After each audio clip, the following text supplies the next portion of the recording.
pessoal, salve, salve, muito boa tarde, 23 de junho de 2018, 1h15 minutinhos, eu sou Marcelo Cabral e esse é o Clube da Bola que está só começando aqui na tela da RIC TV Record. Claro que a seleção brasileira é assunto hoje no programa, mas o futebol catarinense também é sempre destaque. A Série A parou, tá de folga, mas tem Série B, tem Série C, tem Série D, a 4ª Divisão Nacional, tem também a segundona catarinense que segue embalada e, como sempre, contamos com a participação de você aí de casa. E para isso eu convoco Carolina Corazza. Tudo bem, Cacau? Boa tarde. Boa tarde, Mancha. Boa tarde a todo mundo que está nos assistindo ligadinho no Clube da Bola. E para participar é muito fácil. É só mandar sua pergunta, sua foto no nosso e-mail, que é clubedabola@ricssc.com.br, ou no nosso Facebook. A gente já postou uma foto com o nosso convidado especial, que é facebook.clubedabola.ric. Olha, já eu apresento nosso convidado. Primeiro, boa tarde de Fábio Machado, do Data Fábio, que está embalado aí, acompanhando tudo que rola lá na Rússia. É verdade, Mancha. Muito boa tarde a galera aí do Clube da Bola, boa tarde ao nosso convidado. Eu tenho certeza que vocês vão curtir muito a história dele, né? Talvez não seja conhecido aqui no Brasil, na nossa região, mas vamos entender aí os passos que ele fez e muitos brasileiros estão passando. E como ele jogou na Europa, com certeza vai trazer muitas novidades e curiosidades, já que estamos em época de Copa do Mundo. Vou apresentar então o nosso convidado. Ele é catarinense de Uruçanga, descendência italiana. Começou no Grêmio, foi para o futebol da Europa, tem Finlândia, Portugal, Grécia, Chipre, ex-atacante, hoje treinador de futebol. Gustavo Manduca, muito legal estar te recebendo aqui. Tô do teu ladinho, então vou estender a mão, tudo legal? Representando todos aqui do Clube da Bola, tudo legal? Tudo ótimo, eu que agradeço, é um prazer imenso estar aqui com vocês. Fala rapidinho aí da tua carreira, como é que foi? Falei certinho ali, começou no Grêmio. Rapidinho não dá, mas é muita história, é muito longa. Mas eu fui certo ali, começou no Grêmio, Finlândia, Portugal, Grécia e Chipre. É isso aí, foi isso aí. 8 anos de 13 Portugal? anos de idade saí de casa, de Uruçanga, Porto Alegre. 17 anos saí do Brasil para a Finlândia. É uma aventura aí no futebol finlandês. Logo a seguir, depois de um ano em Portugal, 8 anos e meio em Portugal, 4 anos na Grécia, 5 anos em Chipre.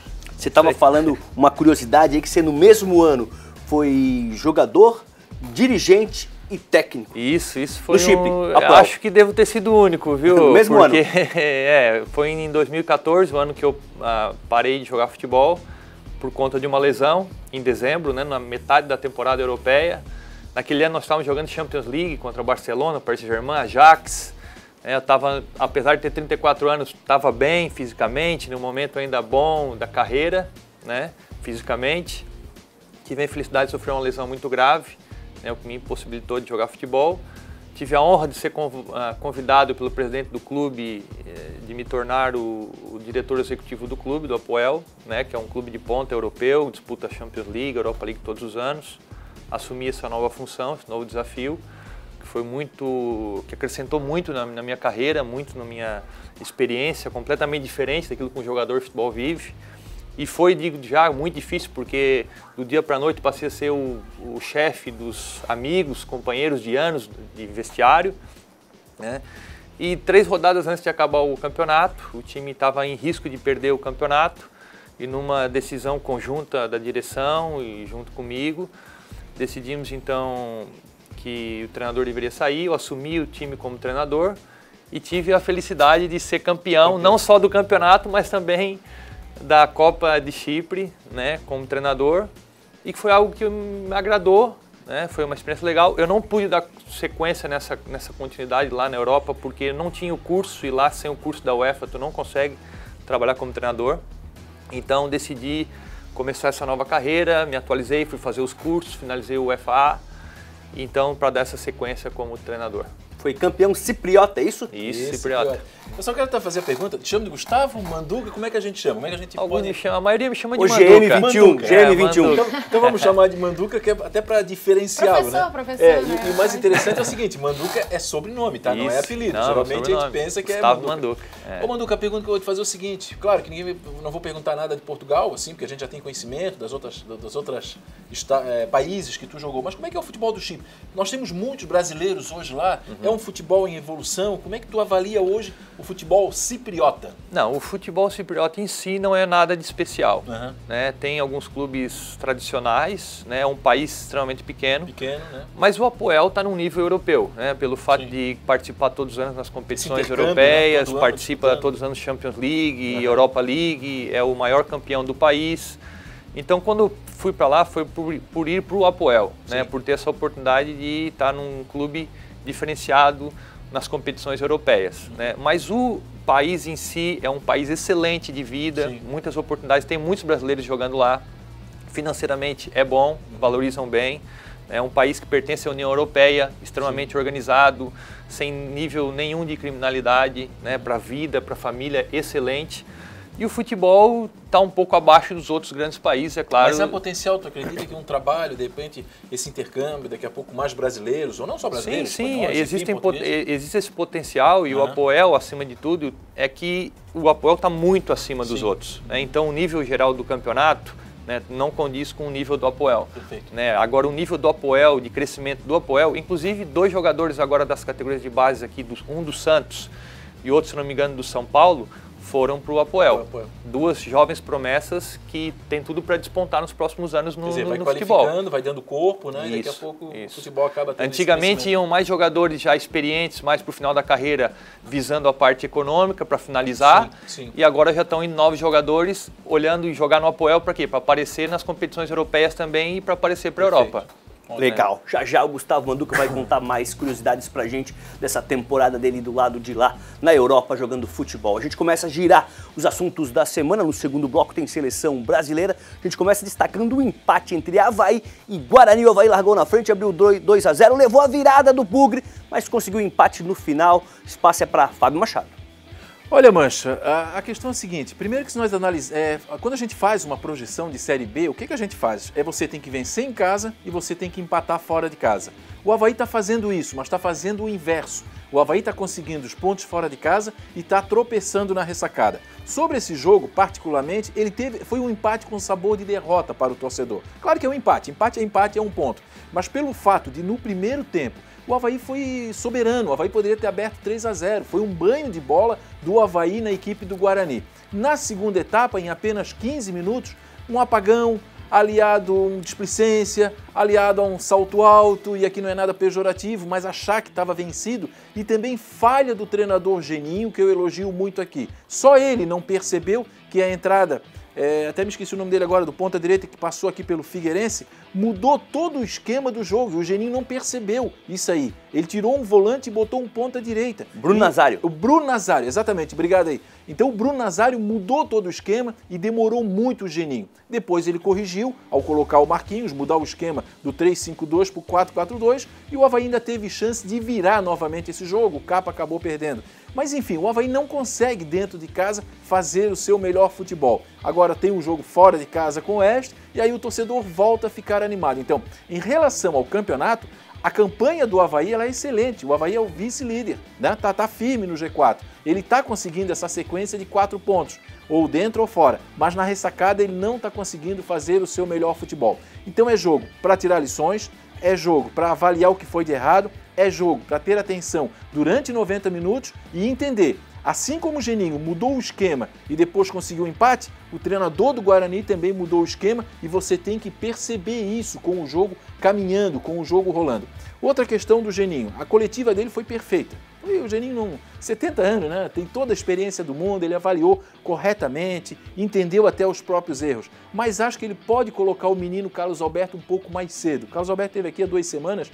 Olha, é um menino que interessante, dá um gás novo. Eu acho que quando ali, naquele momento, que ele botou o Marquinhos no lugar do... não lembro agora quem que ele botou, que ele deixou o André Moritz, ele poderia ter botado também o Carlos Alberto no lugar do Ailton, né? Que ele mudou o esquema. Ele poderia ter colocado o Carlos Alberto, mas enfim, é jogo para tirar avaliações. Não foi um resultado bom por estar na ressacada, mas em relação ao campeonato, o Avaí continua cumprindo seus objetivos. Olha, a gente pode até pedir pro Daniel, o pessoal lá em cima, para deixar rolando essas ceninhas do Avaí, aproveitar a presença do Manduca aqui da RIC é trabalho, Manduca, convidado só para falar coisa boa. Você tenho certeza que nessa nova mentalidade tua de técnico, está olhando tudo e, claro, o futebol catarinense também acompanhou o jogo, tem visto os jogos do Leão? Eu fui nesse jogo, eu estava no estádio, né, presenciei esse jogo e estou extremamente de acordo com o Fábio em tudo que ele falou, porque era um jogo que estava completamente dominado.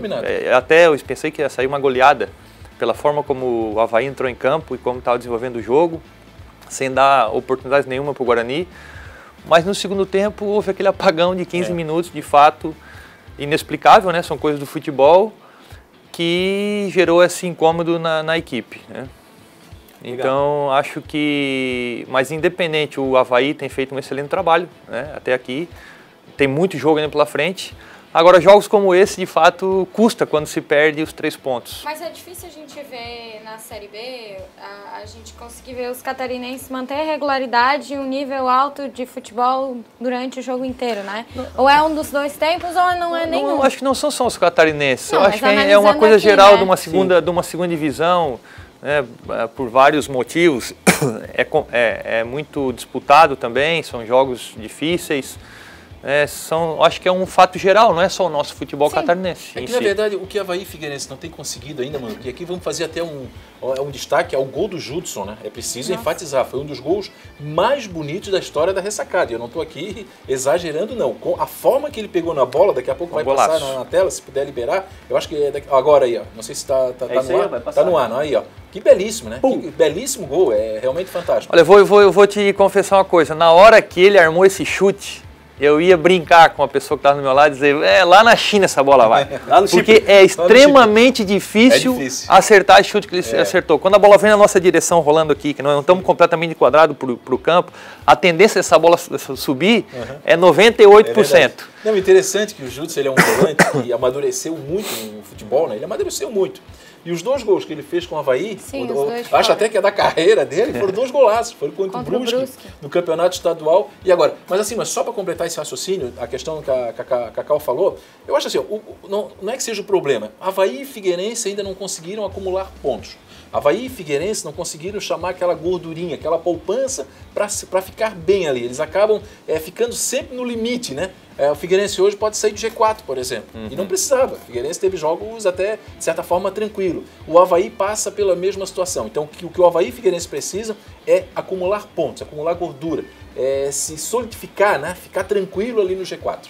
Olha, e você que é torcedor do Avaí, simpatiza com o futebol do Judson, daqui a pouquinho, ainda hoje no programa, um bate-papo exclusivo com o volante do Avaí, Cleiton Ramos conversou com ele, claro, falou de Leão, falou de Série B e falou desse golaço aí que ele fez contra o Guarani. E o Criciúma, entre os catarinenses da Série B, o Tigre é o pior colocado e ainda vive uma situação preocupante. Assunto para mais um titular do Clube da Bola. Boa tarde, Renan Mainen. Boa tarde, colegas do clube, boa tarde para todo mundo ligado na gente. O Criciúma falha mais uma vez, perde uma invencibilidade de 4 jogos, ou numa segunda leitura já não vence a 3 partidas. Vinha de 2 empates e agora perde para o Brasil de Pelotas num confronto direto ali na parte de baixo da tabela da Série B. Por isso mesmo é de se lamentar e muito esse resultado, perde para o Chavante jogando fora de casa. O gol sai de uma bola parada que o Criciúma sabia desde o começo que era a principal arma do time gaúcho, uma falta que não deveria ter sido cometida ali nas imediações da grande área, bola levantada, Leandro Camilo faz o gol de cabeça. O Tigre até se apresentou melhor na segunda etapa, mas não foi suficiente para pelo menos empatar essa partida com o Chavante. E o técnico Mazzola Júnior deu declarações contundentes depois dessa partida. Falou que o time tem se esforçado muito, os jogadores, ele aliviou para cima do seu elenco, mas deixou no ar que espera sim peças. Tem faltado material humano para o Criciúma ter um melhor rendimento dentro da Série B e realmente ele espera contratações para muito breve. A próxima partida é só no outro fim de semana, no sábado contra o São Bento. Vamos ver se a direção dá uma resposta ao longo dessa semana, porque está difícil trabalhar com o que se tem. Valeu, Renan, valeu pelo comentário. Fábio Machado, rapidinho, Manduca também. O que está acontecendo? Pergunta que surgiu aqui durante a participação do Renan. O que está acontecendo com o Criciúma, Fábio? Olha, o Criciúma, na verdade, ele vem de problemas administrativos, né? Já é uma sequência, assim, vai acumulando esses problemas, ele acaba refletindo dentro de campo. O Criciúma não fez um bom estadual, eu não vi o Criciúma em nenhum momento me passar essa tranquilidade. E aí essa troca de treinadores, né? talvez o Manduca estava conversando aí, acaba influenciando também, porque o que vem troca todos os seus jogadores de confiança. Então o Criciúma tem que ter a tranquilidade de trabalho, né? Aquela tranquilidade, muitas vezes fazer uma projeção de um ano para outro. E o Criciúma não está conseguindo. O Criciúma também está trabalhando, assim como eu falei do G4, o Criciúma trabalha no limite, mas no limite da parte de baixo. Então quando a gente achou que o Criciúma teria uma reação, que foi quando venceu o Avaí aqui e venceu depois o Paysandu, ele acabou causando 2 decepções com 2 empates. Quer dizer, agora com mais essa derrota. Teve o azar também de pegar o Brasil de Pelotas estreando o treinador, o Gilmar Dalpozo, né? Quer dizer, tem tudo isso, que às vezes, quando a fase é ruim. Agora é preciso muita serenidade, é preciso muito trabalho. O objetivo do Criciúma esse ano, evidente, é não cair. É não cair e arrumar já, mas arrumar já, fazer um planejamento a médio e longo prazo. Outro erro do Criciúma, trazer jogadores que já tiveram passagens lá pelo Beto Ilse, acreditando que eles iriam resolver todos os problemas. Não é assim que funciona. O jogador às vezes volta um pouco mais, ao mesmo tempo que ele volta mais amadurecido, mas já não, você já não pode botar toda a carga em cima do Zé Carlos, achando que ele vai resolver todos os problemas. O Fábio Ferreira não vai resolver todos os problemas. Então o Criciúma é isso, o Criciúma parou de apostar na base, o Criciúma era um time que todo ano nos apresentava 2, 3 jogadores, Roger Guedes está aí, o Gabriel, lateral direito, e o Criciúma parou, de repente parou de trazer jogadores pra gente, trazer pro futebol catarinense. Daniel lembrou aqui o Gustavo no Fortaleza, o Gustavo no Fortaleza, tem vários jogadores, então eu acho que o Criciúma parou, fechou os olhos um pouco para aquele trabalho de base que ele tinha muito legal, muito interessante, e apostou muito em jogadores que já tiveram passagens, enfim. Gustavo, você, nesse teu período de aprendizado, de estágio, você teve uma temporada também com o Argel lá no Criciúma, né? Tive o prazer de acompanhar o trabalho do Argel lá durante uma semana e fazia muitos anos que eu não estava ali em Criciúma e fiquei bem surpreso pela positiva com a estrutura geral que o Criciúma criou nos últimos anos, né? É um clube que oferece todas a infraestrutura necessável para a pessoa trabalhar em condições, né? Fiquei muito satisfeito com aquilo que vi lá. Agora é um clube tradicional, né? Que eu tenho um carinho muito grande pessoalmente, porque sou dali do ladinho, né? Sou de Uruçanga, até na escolinha na época estava ali em Criciúma. Acompanhei sempre muito da história de Criciúma, sempre muitos amigos em comuns e tal. Claro. Então é um clube que tem muito carinho e é triste de ver o Criciúma nessa situação, porque é um clube que merecia estar numa posição muito melhor. Né? O Criciúma, assim como o Joinville, e aqui eu não estou fazendo média não, são gigantes adormecidos que tem não só uma cidade, tem toda uma região que é a favor do clube, né? No caso do Criciúma, como é o Joinville, mas de repente não desabrocha, né? É o gigante adormecido. Mas é o seguinte, só para a gente terminar esse papo da Série B, já a gente vai para Joinville falar do Jack, falar com o Juca Miguel. O Figueirense jogou no dia 12, depois ficou aí uma semana e pouquinho sem atuar, volta aos gramados hoje. A última vez que entrou em campo foi essa vitória aí no dia 12 de janeiro, coincidentemente aniversário do clube, contra o Sampaio 1-0. Ganhou um tempo, 12 de junho, desculpa, falei 12 de janeiro, 12 de junho. Ganhou um tempo bom aí para recuperar quem tinha que recuperar, para treinar mais um pouquinho, mas perdeu os jogadores, né, Fábio? Nesse caso o tempo não foi a favor. Não foi muito bom, perdeu não foi a favor, 3 cartão amarelo, mais o Jorge Henrique sentiu. Mais o Jorge Henrique acabou sentindo e mais o André Luiz, que entra jogando hoje no lugar do Enan, mas aí por opção do treinador. Sobre esse jogo, rapidamente, esse jogo também teve um fato muito interessante. Primeiro que o Figueirense dominou os 15 primeiros minutos. Foi avassalador, assim como tinha sido o Avaí contra o Guarani. Era aquele jogo que você disse, opa, beleza, vai fazer 1, vai fazer 2, vai fazer 3, um abraço, vamos embora. E não aconteceu isso. Depois que o Figueirense abriu, foi 1-0 o gol do Nogueira. Olha, é incrível, são 63%, eu já trouxe aqui os números, de supremacia de posse de bola do Sampaio Corrêa. Você imaginar que o Sampaio Corrêa tenha mais de 60% de posse de bola jogando em pleno estádio Orlando Scarpelli, no primeiro tempo o Sampaio já tinha se soltado.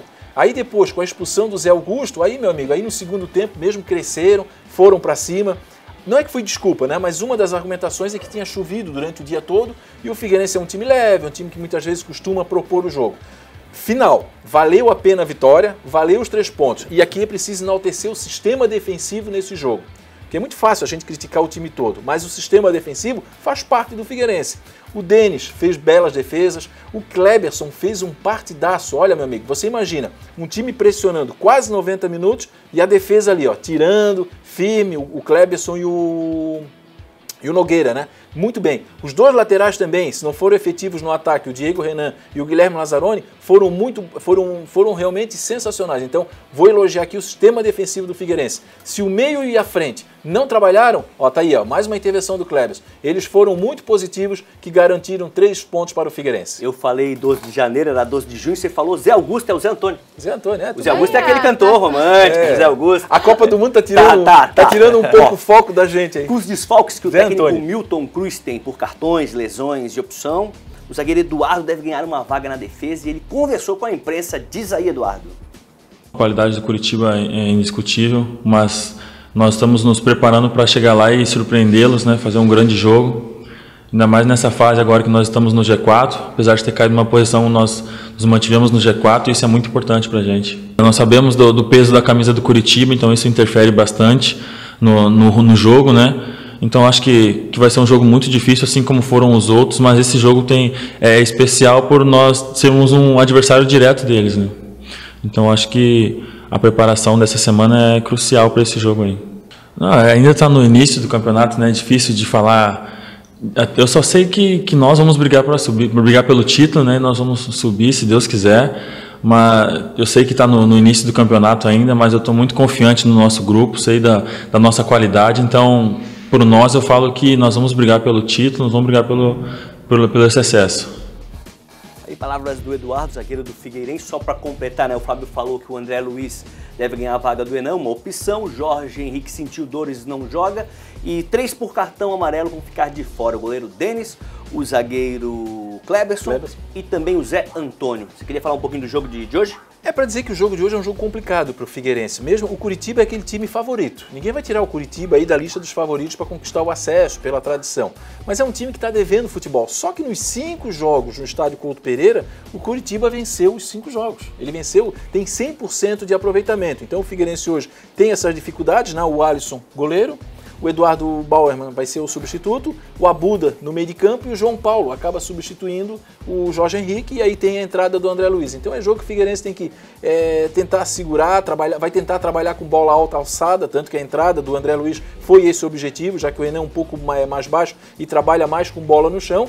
Mas é possível sim, eu acho que o Figueirense em vários momentos desse campeonato e do próprio campeonato estadual, com lesões, ele conseguiu superar o adversário. Mas é jogo difícil, é jogo complicado, é entrar com foco, entrar com determinação para buscar no mínimo um ponto que já seria muito interessante. Legal, a gente segue girando, sai da Série B, vai falar de Série C, a 3ª divisão nacional. Então vamos para Joinville, norte do estado, conversar com o Dr. Juca Miguel, porque ele representa aí o JEC. Juca, tá ficando meio repetitivo essa nossa abertura, né? Sempre com aquela pergunta, o que tá acontecendo com o JEC Alarme Vermelho ligadão aí na Arena Joinville? Boa tarde.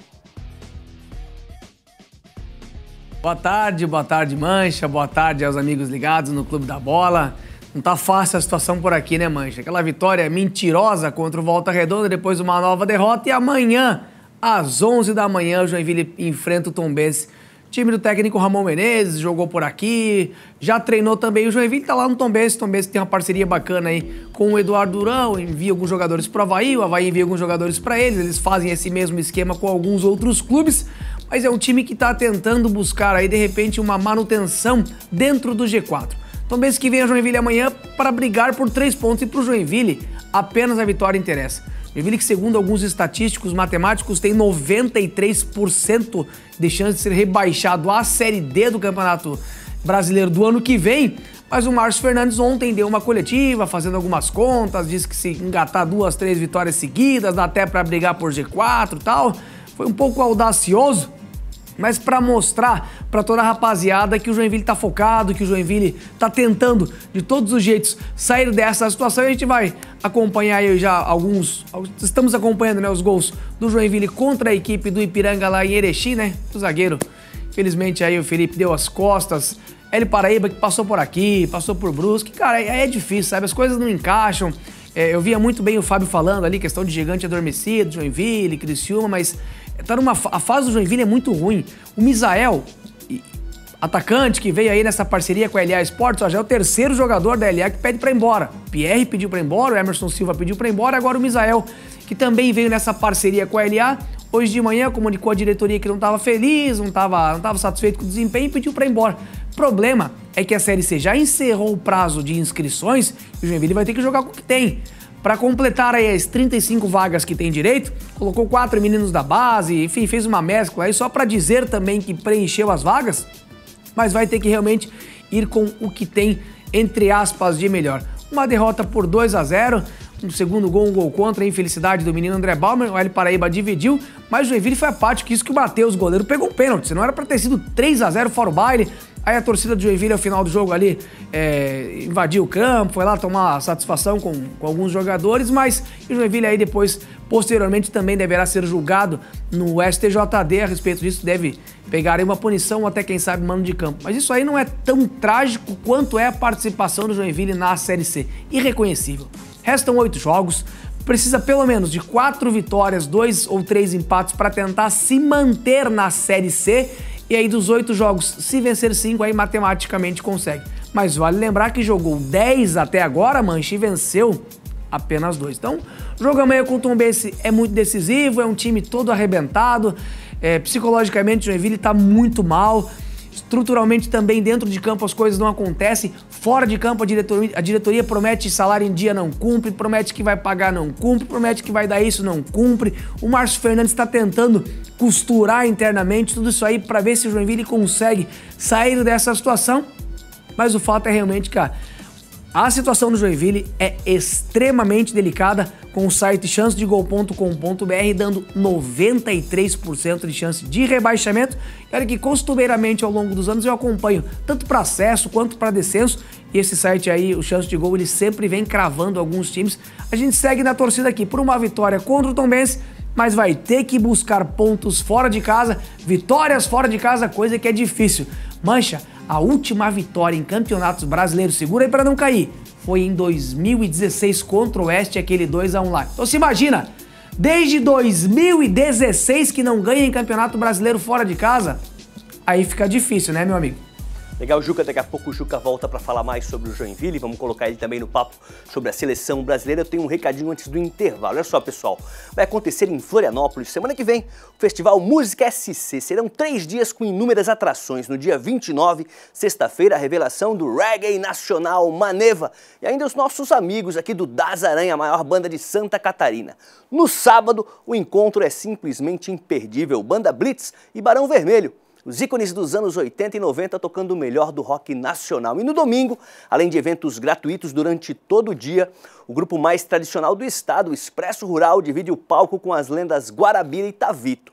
Ingressos antecipados no Blue Ticket. O evento será no Centro-Sul, ainda terá praça de alimentação com food trucks, cervejas artesanais e atividades musicais. Anota aí, Festival Música SC, dia 29 e 30 de junho e 1º de julho no Centro-Sul, realmente imperdível. Quero saber do Manducas do intervalo, se ele lá no Chip curtia um Barão Vermelho, um Das Aranha, dava pra curtir um Banda Blitz? Fábio é fã. Fábio é fã. Também eu. Temos mais ou menos a mesma idade aqui, pegamos muito os anos 80, anos 90. São clássicos que a gente vai ter sempre memórias e são músicas que vão... É verdade. Geração em geração Mas sendo o que é ouvidas. mais escutado lá? Eles têm uma música tradicional grega, né? Eles são muito ligados à Grécia, é uma música diferente, boa, bem emocional. Eles têm essas tradições de nos restaurantes, muito música ao vivo, quebra prato e faz uma baderna. Mas aí eu vou aproveitar. Grega bagunceiro. Eu não posso perder, eu gosto de rock, a Cacau também, o Mancha é roqueiro, né?